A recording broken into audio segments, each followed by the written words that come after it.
Hey guys, welcome back to We Watch a Movie. I'm Mike. I'm Jay. And American Horror Story. It keeps going and going and it never gets better. Or maybe it does in some ways, but not this way. I guess it's okay. Halloween Horror Month continues. American Horror Story, 1984. Are you ready? I'm not. You know what I think I learned tonight when I was watching this? Is that American Horror Story, they have... The actors and actresses do amazing.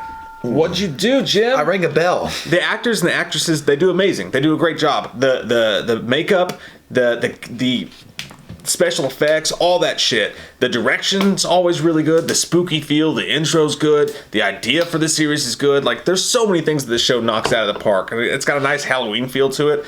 But man, I just keep finding myself disappointed with the story because in every single episode, it feels like instead of suspending suspense and instead of containing, like keeping it going a little bit, it's just like they just bring new suspense every episode and nothing ever stays. And it's always just like, no, it's like a fucking ADD fucking just tractor field. They never hold on to any ideas and like expand upon them. Instead, they just like, let's just bring this rabbit out of the fucking But we have 2 more episodes left there, Chief. So who knows with these new mysteries that popped up that we might not get answers later on. I think that's why I like Cult so much, is because it's sustained a storyline through the way that they didn't feel the need to keep like pulling rabbits out of hats every single episode.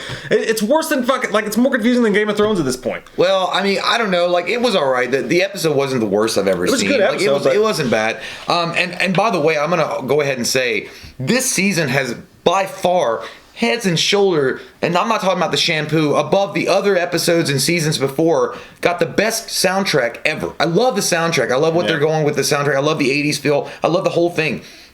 But you're right. In some instances, it's pretty bad as far as like they're trying to tell their story, but they can't keep latched on to one particular story they want to tell, and then they keep introducing new elements and variables, and then it kind of throws your whole experiment off, and then all of a sudden you got baby chickens with goddamn 3 heads, and you're like, what's going on? No, it was Godzilla. Godzilla. Let them fight. Gattaca. But at the end of the day, though, I will point out though that the lady in white in this particular episode, which is the name of the episode, she just looks like an angry like mother that has never got over the fact that she has to wake you up on Sunday morning to clean house. She always looks like just the angry mother when she wakes you up and she's like, get out of the bed, I gotta sweep and vacuum and dust, and you should get a job, you piece of lazy bum shit. Lily Rabe would have been great as the girl in Gone Girl. But she also reminded me really strong. I don't know if they were going for that because in the 80s it didn't exist, but she looked like the crazy psycho from Insidious Part 2. Yeah. The mother of that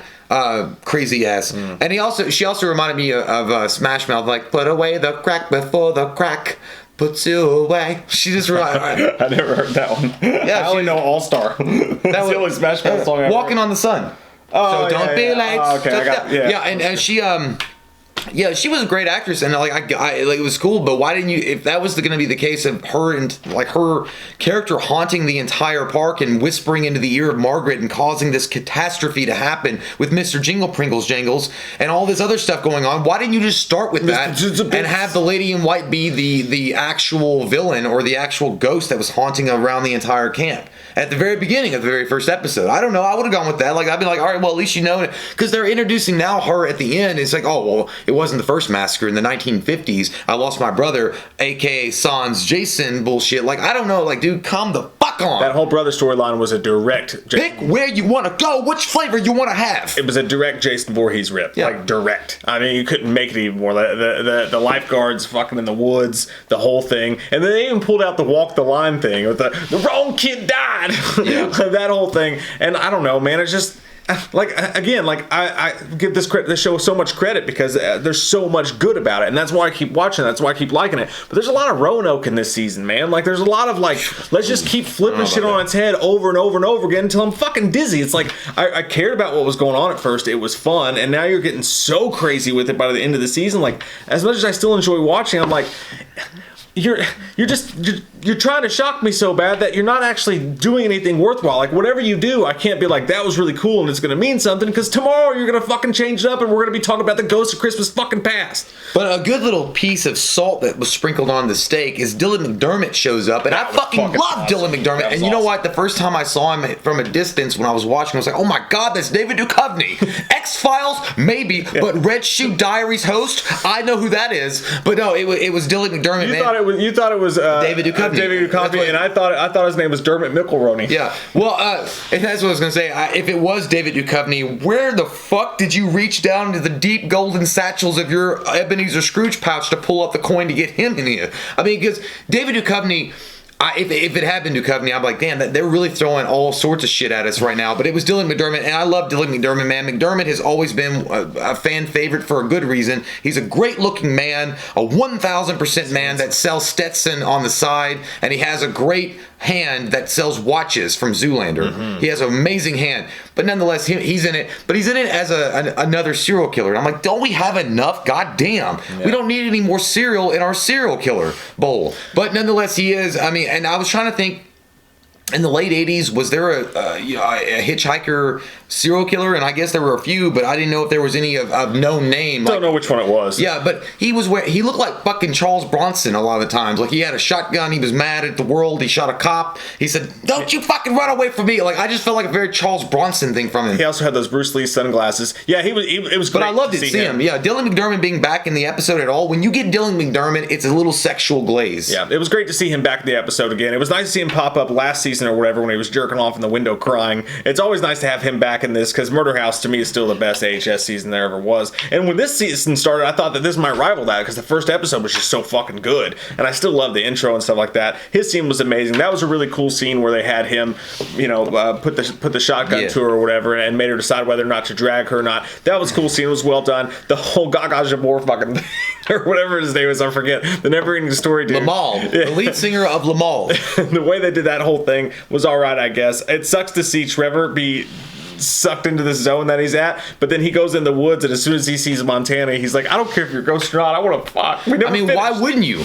But also, they're goddamn, the ghost counselors of Christmas Past had the worst idea ever. Like, their whole idea is, like, during the festival, they're going to wait till everybody gets gathered together, then they're going to murder them all in hopes of attracting, I mean, why not, legit paranormal investigators. Like, let's go ahead and name the few.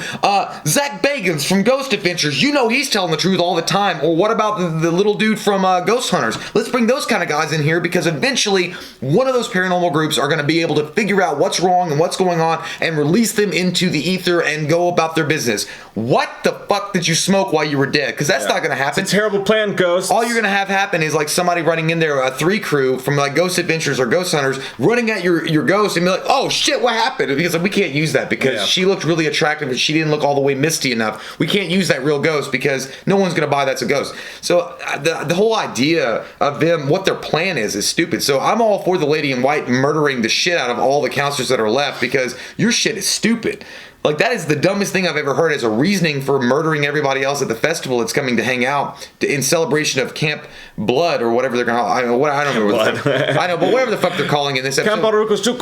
But also, I don't want to point. I also don't want to get on a negative train here and just run the shit out of this like we're in Lockup Raw and he's a new fish coming in the jail cell.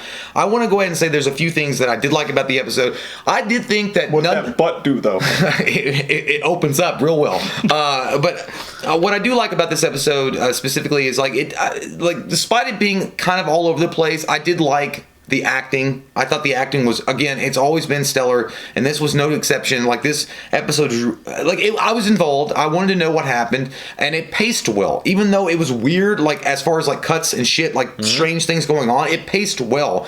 Like, it didn't get boring enough in one particular moment to, like, leave you out. But there were so many different emotions that you were going through. You were going through glee at one point, then you were going through, like, fuck yeah, and then you were going through, like, am I supposed to be sad? Especially when Jingle Pringles was talking to his mom, and she was telling him, like, wrong kid died. You gotta kill yourself, to be released from Satan's grip. And I'm like, God damn! I just thought you had to get a Ouija board and a psychic. Well, everything's just so like. I don't know, everything's so like face value. Like, there's no depth to anything. Like when Jingle shows up to the camp and the black trench coat dudes bring him in front of everybody, they're like, you killed half of us. That guy fucking murdered me. And then 2 seconds later, they're like, okay, I'll take you to your mom. It doesn't matter. Like, everybody's just so like, I don't know, like, all I want is for like, it's fun and it's entertaining. And like I said, all the good shit, I already said that. It's good. But I just want for a few characters to be such good characters that you don't have to completely flip them and turn them into a new character 3 episodes in, because the character that you made in the first place is so fucking fucking interesting that we can keep them from the beginning of the season to the end. You can have twists and shit like that, but at this point, you're just like fucking popping bubblegum every 5 seconds in people's faces. Like, you're not giving anything of substance. So I hope next season's a little bit more of a fucking, we have a couple episodes left. Let's tell this whole story, you know. But yeah, you know, it's for this season, it was a good episode. Yeah, I mean, it wasn't bad at all. Like, I mean, I think it could have been more. I mean, there were really bad episodes earlier on in this season, but this one wasn't the worst one ever. I feel like they've got an opportunity here. They really do. I mean, they can save themselves from oblivion if they pull back a little bit and try to, like, maybe center in exactly what the story they want to tell. The Ramirez angle with the devil being there, and then the ghost being haunting of this campground, and what that means, and the purgatory that they're suffering through, and all the other shit that's going on. They can tie it together. Who knows? They've got 2 episodes to do it. So hopefully they give us a little bit more meat for our bones, Sheriff, and we go from there. But yeah. Happy fucking Halloween, you guys. We have Almost reached here. the day of Samhain. We love your fucking faces. If you're new to the channel, click that subscribe button and get some goddamn whammy. have some candy corn, fuckers, and some jack-o'-lanterns that aren't spiked with tequila. Put it in a fruitcake. What? What are you gonna do on October 31st? What are you gonna do on October 31st? Here comes that white-faced fucker, an asshole like no other. He's a big old piece of shit. Wants to stab your sister's tits cause he's a white-faced fucker. Loomis can't recover, Dr. Challenge drunk again, sleeping with your sister's friends. Do you wanna know about the darkness? I said, goddamn. Goddamn you, Michael! I said, goddamn. A lot of people don't know the darkness that goes inside their hearts. I said, goddamn. Goddamn you, Michael!